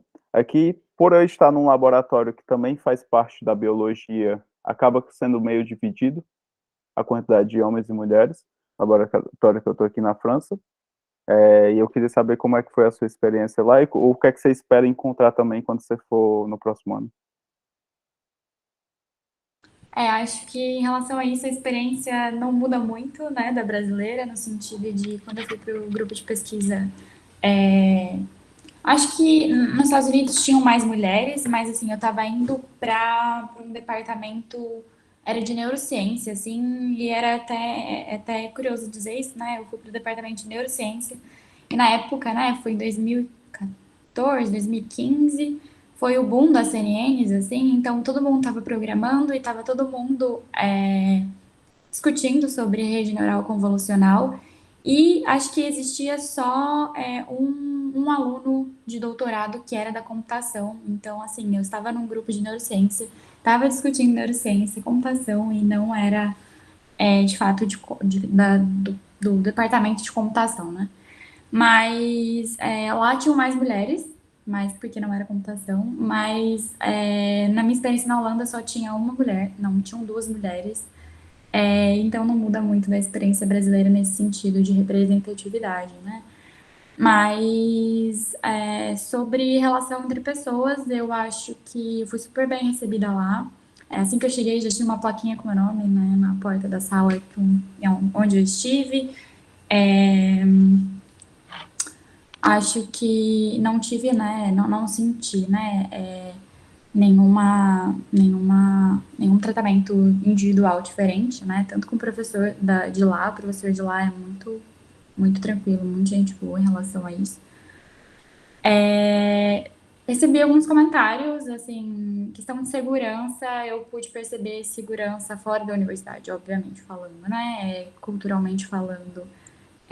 Alguns lugares sendo mais seguros que outros para andar na rua, mas nada pior do que o Brasil, assim, nesse sentido, né? Mas acho que é isso. Não senti muitas coisas diferentes, mas por conta de acho que a representatividade na computação lá é bem similar à daqui, assim. Obrigado, Bárbara. A gente tem mais uns 10 minutinhos antes da gente entrar nas considerações finais. Daí eu queria levantar um tema, então, e aí quem quiser pode comentar, fazendo um freestyle aqui, né? Tem algumas questões no intercâmbio que a gente acaba não tem como se preparar muito bem, né? Lidar com a distância da família para quem é muito próximo, ou como passar por um inverno que é muito severo, que a gente não está acostumado aqui no Brasil, como lidar com choques de cultura. E aí, se alguém quiser comentar sobre como fez para lidar com esses aspectos, ou alguma coisa que aconteceu durante esse processo, por favor, pode comentar. Eu queria comentar uma coisa que aconteceu. Então, quando eu fui para a França, eu fiquei, como acho que o Alessandro comentou também, num prédio que era perto da universidade, que era para estudantes ou pesquisadores que estavam visitando. E aí eu fui para lá porque esse era o apartamento que a universidade lá, que o INRIA alocava ou tentava alocar para todos os pesquisadores, que era mais fácil, né, a burocracia. O problema é que o centro de pesquisa era dentro de um polo tecnológico, onde tinham várias empresas, e só tinha empresas. Então, era um local que era um prédio e tinha uma farmácia, um açougue, um supermercado, uma padaria, e é isso. E era longe das outras cidades. Outra coisa limitante era o transporte público, que não funciona direito nos finais de semana. No final de semana, pelo menos na região lá, era muito, muito limitado o transporte público. As horas também que funcionava o transporte público durante a semana eram limitadas, então você não conseguia andar de ônibus dependendo das linhas depois das 10, por exemplo. da noite, às vezes até menos que isso. Então, toda vez que você saía dali, eu ficava sempre com o pensamento assim, ônibus, coisas, supermercado e tal. Foi um pouco estressante. Depois de um mês que eu estava lá, eu queria mudar dali. Esse é o meu sentimento. Eu não consigo ficar um ano nesse local aqui, não. Era um local muito, muito isolado. Aí esse que foi, então essa foi o problemática, mas o problema de verdade foi encontrar um local. Bem difícil, foi bem difícil para mim conseguir encontrar alguém que realmente me alocasse. Primeiro, eu também não fui como estudante, então eu não tinha status de estudante, né? Eu era um trabalhador, né?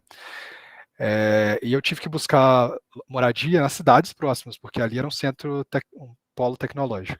Então eu fui para Nice, que era 1 hora de ônibus do local que eu trabalhava. Então eu ia procurar, eu fiquei muito tempo, me gerou bastante estresse isso, procurar anúncios de locais. E acabou que o local que eu consegui encontrar era uma pessoa que era muito escusa, era algo bem esquisito, assim, mas eu aceitei porque era um lugar que tinha me aceitado. E foi numa dessas colocações, né, eu tinha um contrato respectivo ao meu quarto e dividia com mais a mesmo apartamento com mais 3 ou mais 2 pessoas. E então foi assim, foi um momento de bastante tensão, e eu ficava extremamente feliz de pegar o meu ônibus e viajar 1 hora para ir para o instituto e voltar 1 hora, porque eu morava no eu me coloquei no local onde eu morava, que era muito, muito bom. Então, às vezes eu ia fazer o trajeto de bicicleta lá, o pessoal anda muito de bicicleta lá na região. Então, 1 hora de bicicleta também para ir, 1 hora para voltar, e eu ia feliz, porque eu passei esse problema de morar perto e realmente não me senti confortável com a moradia. Se mais alguém quiser comentar. Tá, deixa eu comentar então aqui. O primeiro é você acostumar com a distância, principalmente de horários com o pessoal no Brasil, né? Na França, eu acordava e quando eu estava almoçando, o pessoal estava acordando, né? Quando o pessoal começava o dia, eu já estava almoçando já e para isso. Então, tem todo esse negócio, vai se acostumar a realmente não ter mensagens respondidas de manhã e tal, assim, para a família mesmo. E, né, ou então já está ali. Uma das vantagens que eu tinha reunião semanal com um grupo de pesquisa no Brasil.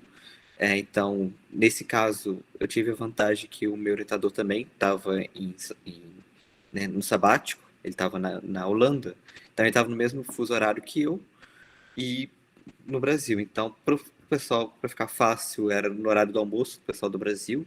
Então, eu já estava terminando o meu dia, né, de trabalho, então eu conseguia ter essas reuniões assim.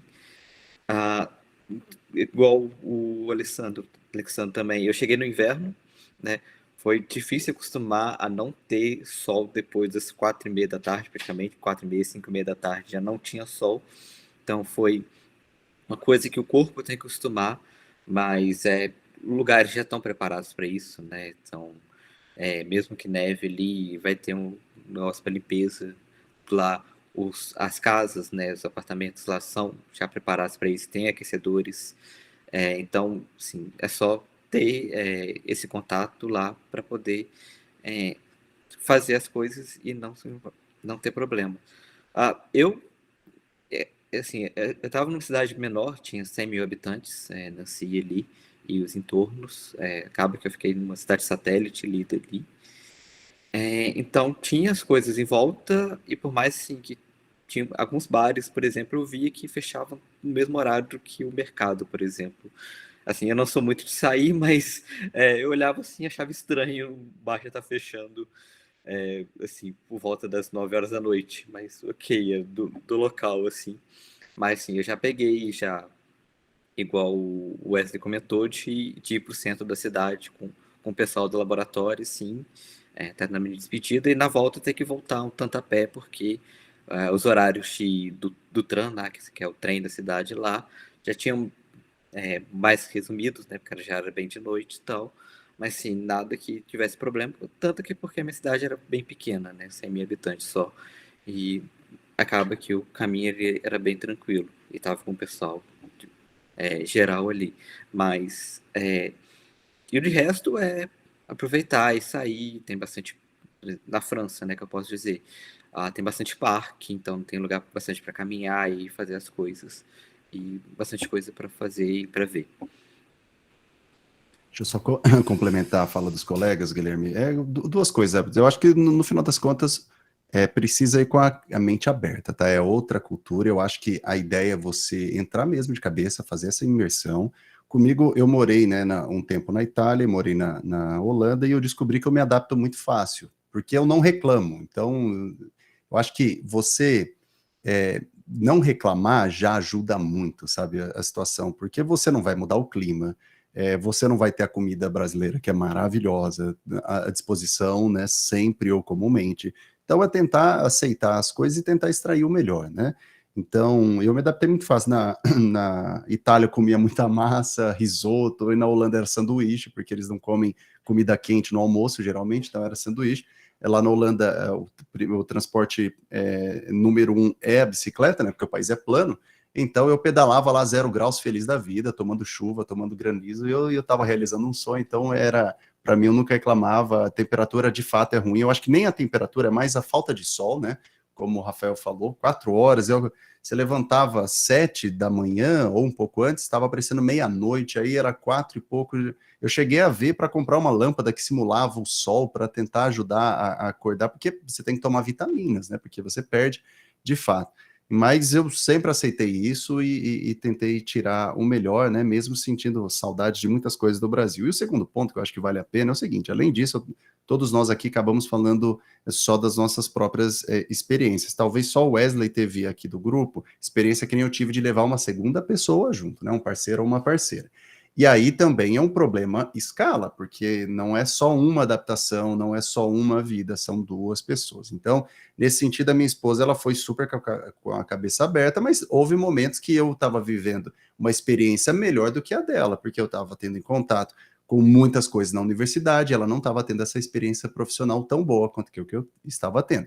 Então, aí vale muito, né, para quem quer ir e vai com um parceiro, uma parceira, tem que conversar muito, tem que ver as dificuldades, porque elas vão vir. Então, se o casal não estiver firme nos propósitos que fizeram a fazer esse movimento, né, de intercâmbio, vai abalar relacionamento, vai abalar estadia lá, vai complicar. Então, acho que a dica que eu dou para quem, já com experiência própria, quem foi, tem que ter um diálogo muito aberto com teu parceiro, porque as dificuldades vão vir e vocês têm que estar firmes para suportar essas coisas juntos, né? Porque senão um vai atrapalhar o outro em algum momento, aí a coisa fica não tão boa quanto poderia ser. Pode falar, Rafael. É só, assim, é um pouquinho errado, sim, mas eu vou falar uma experiência de terceiros, porque é importante, complementando o que o Samuel disse. Recentemente, um dos alunos do laboratório, né, o doutorando Antônio, que já defendeu, Antônio Teófilo, ele foi com a família, com sanduíche, né, então foi esposa e filhos, né, uma família um pouco grande, e foi até no começo de pandemia e tal. Uma das coisas que ele falou que ele conseguiu aproveitar melhor foi porque ele fez amizade lá. Então, não tentem ficar sozinhos, porque não vale a pena, você vai passar um tempo. Então, tenta fazer uma amizade, seja no laboratório, seja na região onde você mora, seja, por exemplo, dele lá foi que o filho queria fazer futebol, então ele foi procurar um grupo que jogava futebol para poder fazer isso, porque a gente já está longe de todo mundo, então você precisa ter alguém para conviver com você ali por perto, para não ficar isolado. Isso que é bastante importante. Só complementando o que o Rafael falou, quando eu cheguei aqui, que eu não conhecia ninguém na cidade, e também por causa que ainda tinha as restrições de Covid, era muito complicado para mim me ver morando aqui na Europa, né, também na cidade, porque eu não tinha contato com ninguém, o pessoal do laboratório também já era um pouco mais fechado.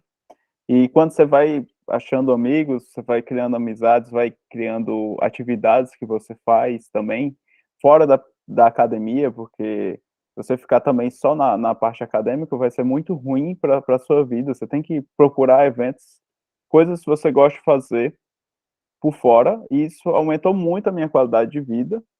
E foi a partir daí que eu comecei a me ver morando aqui no futuro, talvez voltar para cá, não necessariamente para Nantes, mas talvez para a França, por causa disso. E é uma das coisas piores que tem, e pior até agora, é realmente a questão do fuso. Para você acompanhar coisas no Brasil é complicado. Eu, por exemplo, sou fanático por futebol e ter que assistir jogo 2 horas da manhã era muito difícil, principalmente quando seu time perde, que aí você já fica 4 horas da manhã, já tá triste, não consegue mais nem dormir. Então é assim. Mas eu acho que é muito bom as outras experiências, tirando isso do horário. Eu acho que para cá até é ruim por causa disso, porque algumas coisas você tem que ficar até tarde para assistir, mas também tem uma vantagem de você, quando as pessoas acordam no Brasil, você já está acordado aqui, então você tem como ter contato, pelo menos com meus pais já são umas pessoas que, tipo, acordam cedo, dormem cedo, então, para ter contato com eles era mais fácil do que contato, por exemplo, se eu estivesse nos Estados Unidos. Muito obrigado, Alexandre. Acho que a gente pode passar para as considerações finais, então vou pedir para cada um concluir sobre o tema e a gente encerra a mesa redonda. Acho que podemos seguir a ordem inicial, né, do Alexandro, Bárbara, Hélio, Rafael, Samuel e Wesley. Por favor. Tá, então, o que eu queria falar é que, assim, como acabei de falar, né, no começo, a minha experiência aqui, nos 2 primeiros meses, foi totalmente diferente da minha experiência depois. No geral, gostei muito. Eu recomendo muito quem tenha a oportunidade de fazer. É bom procurar sempre uma cidade e também os orientadores, tanto pessoas que você acha que você vai ter uma afinidade para pesquisar, porque o meu contato aqui é mais que o meu supervisor é um parceiro de pesquisa do que necessariamente um orientador. Meu orientador ainda é o professor Zanoni, que está no Brasil. Então, ele é mais como se fosse uma pessoa que colabora comigo na pesquisa. Então, é bom você ter visões semelhantes. Apesar que, para mim, que sou da área de teoria da computação, não tem tanto choque assim, de visões. No geral, eu acho que tem muitas oportunidades para cá, mesmo sem bolsas do Brasil. E, para finalizar, eu queria deixar aqui 2 links da França, que são de oportunidades para quem quiser procurar, que é do CNRS e do INRIA, que até o Wesley falou, que ficou lá. Esses 2 são institutos de pesquisa aqui da França. O INRIA tem em várias cidades. O meu supervisor mesmo, ele participa desses 2, participa do INRIA, não de Nantes, porque Nantes não tem um, mas uma cidade aqui perto que chama Rennes tem. E tem tanto ofertas de pós-doc como ofertas de pesquisador e também de doutorado. Obrigado, Alexandre. Bárbara, por favor.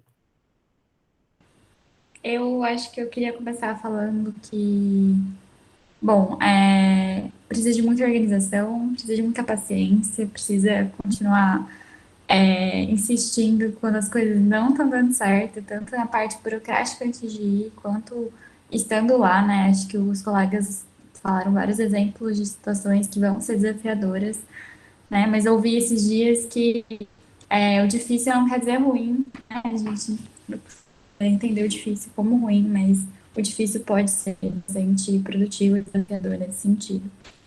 E eu tô dizendo isso também para dizer que eu também senti que era difícil, né? A primeira vez que eu saí, né, na graduação ainda, eu não fazia ideia do que ia ser, eu tava indo sozinha, eu era nova, eu tinha 22 anos, 20 anos, para um país que eu não conhecia, uma língua que é inglês, mas que eu cheguei lá era um inglês completamente diferente que eu estava acostumada aqui no Brasil.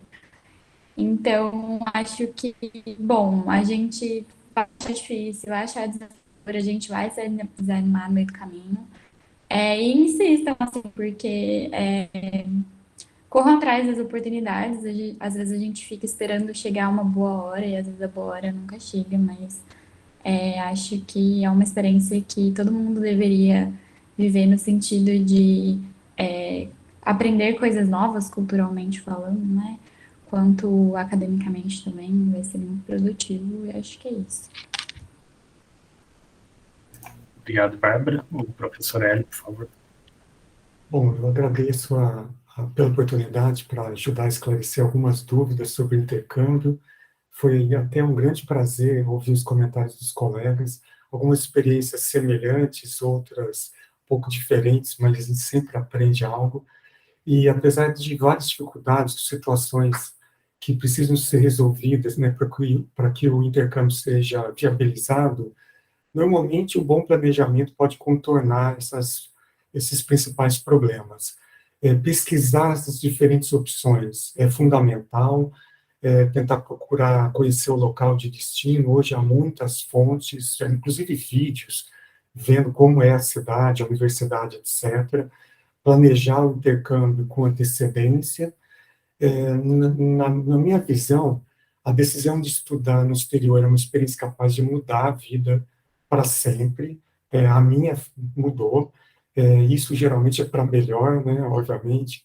Ela costuma ser muito enriquecedora, vai ajudar a definir não apenas a carreira profissional, mas crescer do ponto de vista pessoal, criar independência, autonomia, ter contato com diversidade cultural, ampliar a rede social. Eu realmente recomendo fortemente a realização de um intercâmbio. Inclusive, depois de passar da experiência, fica bastante saudade, o quanto que a gente reflete, o quanto que essa experiência agregou na nossa vida.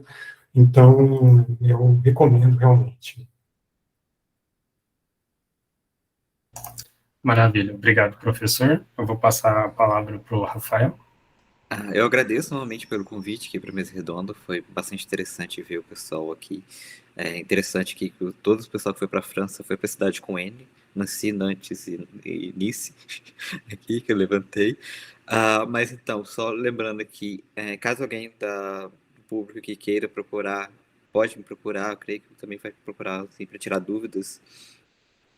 Caso eu tenha alguma outra dúvida sobre isso, eu sempre, quando converso com o pessoal do meu laboratório ou quando eu estou em alguma banca de qualificação, eu sempre insisto para a pessoa tentar, quem sabe, fazer um doutorado de sanduíche, uma parte, assim, fazer um sanduíche lá fora, porque você vai ter um enriquecimento muito maior do conhecimento que você vai ter, porque pessoas pensam diferentes. Então você vai ter esse contato com pessoas que pensam diferentes, você vai ter esse contato com as culturas diferentes, que você não tem normalmente aqui no Brasil, então você vai aprender bastante e se enriquecer como pessoa, que vale muito a pena. Então, vai atrás, seja num BEP, seja numa bolsa CNPq, ou mesmo talvez já estiver trabalhando como Samuel, tentar fazer uma parte só, nem seja, não precisa ser muito tempo, mas um tempo lá com seus rendimentos. Acho que é um pouco mais complicado, mas talvez valha a pena, assim, para o seu crescimento como pessoa. Obrigado, Rafael. O professor Samuel, se puder fazer suas considerações finais. Claro, como o pessoal já está bem completo, né, as considerações, eu faço das palavras de todos as minhas também. Eu só complemento o seguinte, pessoal, a experiência é muito boa, acho que todo mundo tem que tentar. Se não der certo, tentar ser o mínimo frustrado possível e buscar outras oportunidades, mas eu acho que é um bom momento para você ter experiência, para ver que o nosso país aqui também é muito bom, tá? Então a gente está falando das experiências de fora, mas o nosso país tem muita coisa boa. A gente tem uma comida boa, o nosso povo é maravilhoso, a gente tem um clima bom. Então, quando você vai para fora e tem contato com outras culturas, você vê o que a gente tem de bom aqui. A parte ruim a gente sabe, né? Principalmente acho que a segurança. Ainda hoje, eu, pai de 2 meninas, eu vejo que a segurança é o que mais pega para mim numa possível imigração, né? Num futuro próximo, mas a gente tem aqui muita coisa boa. Tá, que nosso país, a nossa família, a nossa cultura está aqui, a gente tem que valorizar isso também, porque a gente tem síndrome de vira-lata, isso tem. Eu conheci muitos brasileiros fora, não só do ambiente acadêmico, mas fora do ambiente acadêmico, que sempre reclamavam muito de qualquer coisa do Brasil e tal, mas era bobagem, porque a gente tem que valorizar as coisas que nós temos aqui também. Bom, de resto é isso, eu acho que vale muito a pena a experiência, vão com a cabeça aberta se der tudo certo, né, nessa oportunidade, vivenciem tudo e tentem trazer o melhor depois para quem for retornar aqui para o nosso país, tá bom? Acho que é isso. Agradeço o convite, tá bom? E fico aberto a próximos eventos. Obrigado, professor. E, finalmente, Wesley, por favor. Acho que todo mundo já falou um pouco de cada coisa, né? Eu gostaria de agradecer o convite para participar dessa mesa redonda. Foi muito, muito interessante rever pessoas e ouvir as experiências. Deixo também à disposição o meu contato, pode me buscar nas redes sociais, meu e-mail acho que deve estar no site aí, tá? Se não, eu posso depois passar também. Eu aconselho todo mundo a fazer, né? Eu já tive algumas experiências, mas aconselho sempre, muito mais pelo quesito pessoal mesmo, como alguns já falaram, que realmente você aprende coisas sobre você mesmo, ou se que você não sabia, você aprende que você consegue lidar com situações difíceis, depois você perde o medo. Você tá pronto. Acho que é assim que eu me sinto mais ou menos hoje, né? Eu não tenho tantas preocupações como eu tinha antes, porque eu já passei por algumas coisas que eu me virei, então eu fico mais confortável.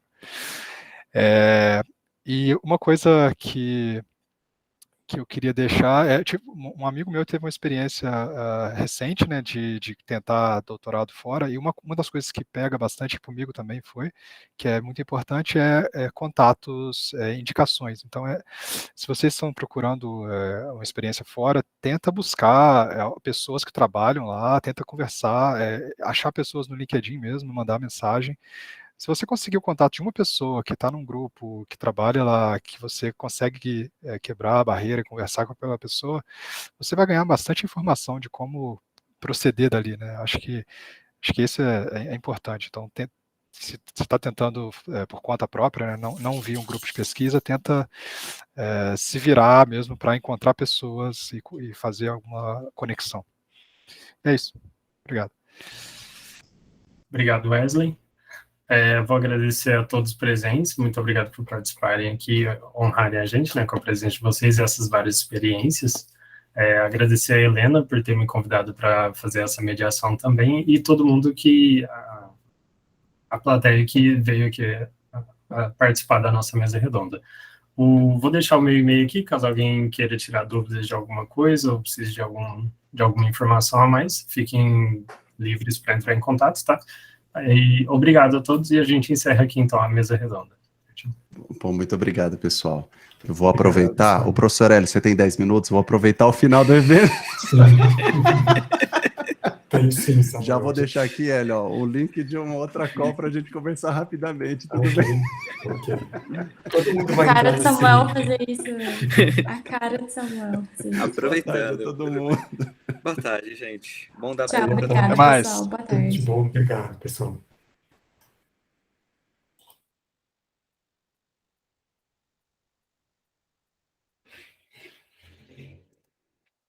Eu vou para outra sala, então, Samuel. Beleza.